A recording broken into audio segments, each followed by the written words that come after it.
বাজার থেকে না কিনে বাড়িতেই তৈরি করে নিন যে কোনো ধরনের চাট, ভেলপুরি বা স্ন্যাক্স খাওয়ার জন্য টক মিষ্টি চাটনি।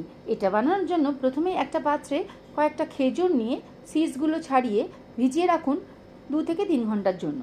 ভেজানো খেজুরগুলোকে ব্লেন্ডারে ব্লেন্ড করে একটা পেস্ট বানিয়ে নিন।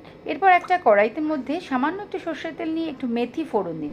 এর মধ্যে খেজুরের পেস্টটা দিয়ে তার মধ্যে একটু গুড়, তার সঙ্গে তেঁতুলের কাঠ, সঙ্গে একটু বিট লবণ, লঙ্কার গুঁড়ো আর ভাজা জিরের গুঁড়ো দিয়ে খুব ভালো করে মিশিয়ে নিন। প্রয়োজন পড়লে এখানে সামান্য একটু জল অ্যাড করতে পারেন। এই সমস্ত কিছু দিয়ে খুব ভালো করে ফুটিয়ে নিলেই কিন্তু এই খেজুর এবং তেঁতুলের টক মিষ্টি চাটনি রেডি।